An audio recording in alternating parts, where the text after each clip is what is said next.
Hi boys and girls, as our end of the school year is approaching, I have a fun book that I would like to read to you. It is Mrs. McBloom, Clean Up Your Classroom. And it's written by Kelly DiPucchio and the publishing company is Hyperion Books for Children. It's a fact that nearly every school from Kenneport, Maine to Chickaloom, Alaska has one teacher whose classroom is a sorry, jumbled up mess.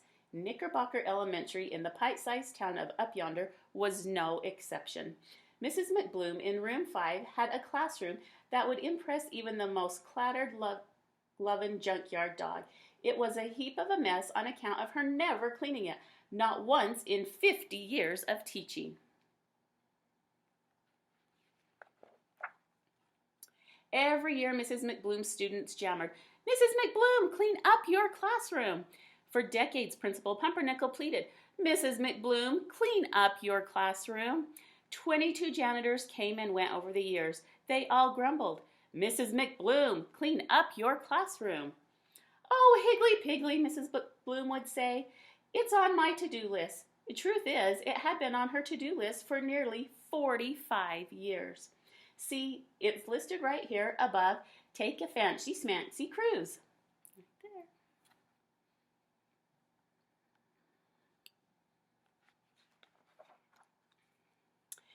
Room 5 hadn't always been an eye-popping, heart-stopping disaster. When Mrs. McBloom first started teaching, long before that Armstrong fellow set his tootsies on the moon, it looked like this. Round about time when Principal Pumpernickel was a little nipper in her classroom, it looked like this.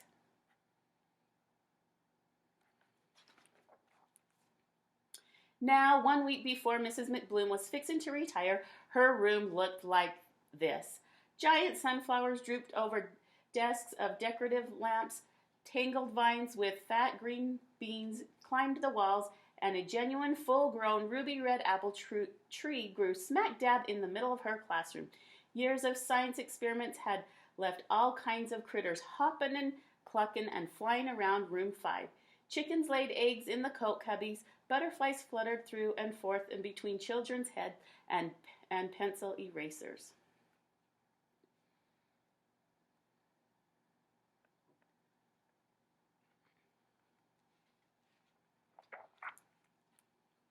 There were more books stacked in Mrs. McBloom's room than there were in the entire Up Yonder library.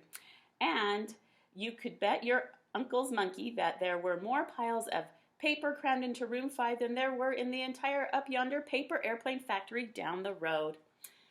Now something drastic had to be done, right quick. Sweet young Mrs. Bumblesprout was preparing to take Miss McBloom's place in the fall. Mrs. Brumblesprout fretted, "Mrs. McBloom, clean up your room, pretty please."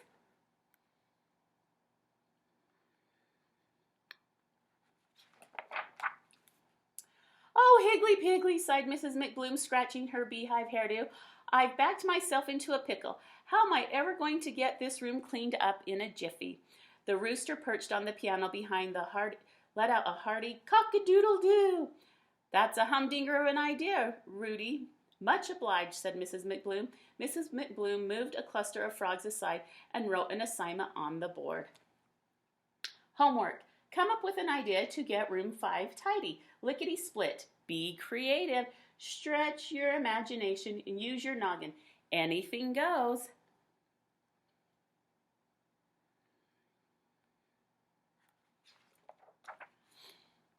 By the end of the following week, the whole class was busting with excitement. One by one, kids came up to the front of the room, just past the mushroom patch, but before the mountain of unclaimed mittens and gym sneakers, to share their ideas. Sam Wiggleworth had invented a super-duper picker-upper thingamabob. It can pick up from 0 to 10 in 60 seconds. Lily Lumpkin suggested Mrs. McBloom hire a magician, then abracadabra, everything will disappear.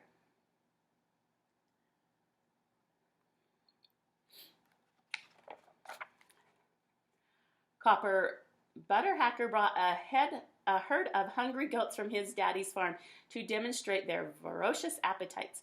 They once ate a rusty pickup truck in 3 hours flat. And on the ideas kept coming. Mrs. McBloom recorded them on the chalkboard. Georgia Peachpit was the last student to raise her hand. She stepped over the world globe, shooed Cooper's goats, and unrolled a colorful poster board. Help Mrs. McBloom clean up her room day. All of Up Yonder is invited Saturday, 10 a.m. Each citizen shows up to remove one item. Room 5 will be tidy lickety-split. Free eggs and apples to everyone who helps. By Georgia, that's it, hollered Mrs. McBloom. A dilly of an idea.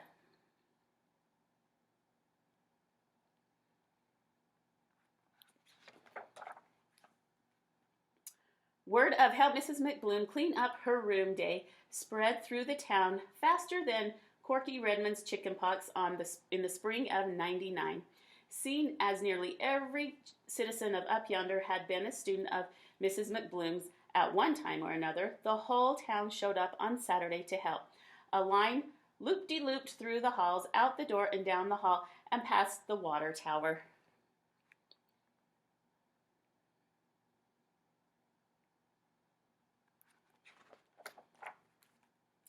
Single file folks moseyed through room 5, picked up one item, and moved on. The Up Yonder Kazoo Band provided live entertainment. The PTA passed out free refreshments, and Mrs. McBloom got to personally shake hands with all of her former students. She bawled like a baby in wet breeches.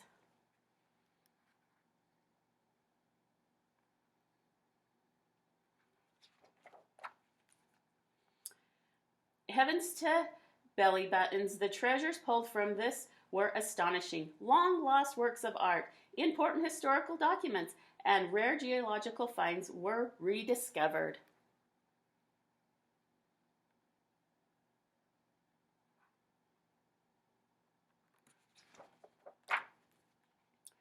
The Up Yonder parade of pickers went on plucking for hours. Among other things, they fished out 4 feathered quilled pens, a potbelly stove, 3 buffalo nickels, a postcard signed by President Roosevelt, 13 petrified cupcakes, a poodle skirt, a howdy-doody coffee mug, a litter of kittens, a rotary dial telephone, and a flag with 48 stars.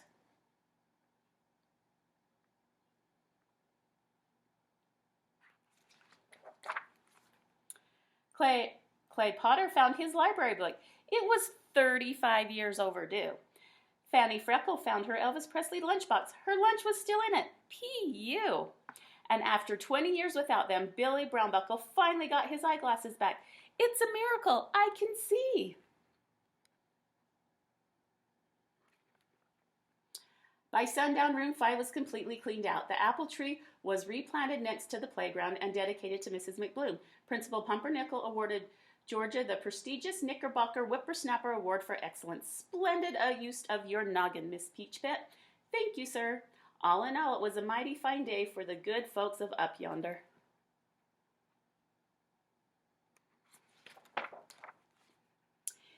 In the days that followed, the town held a granddaddy of all yard sales and sold the knickknacks, critters, and whatnots that had been uncovered from room 5. The money raised was used to send Mrs. McBloom on a fancy schmancy cruise. Oh, Higgly Piggly, bless your hearts. Bon voyage.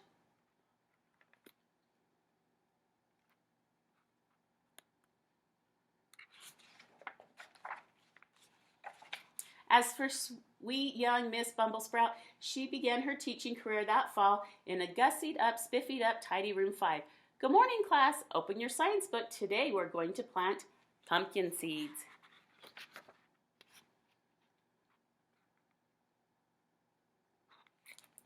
I hope you liked that book. I find that's a fun one to read.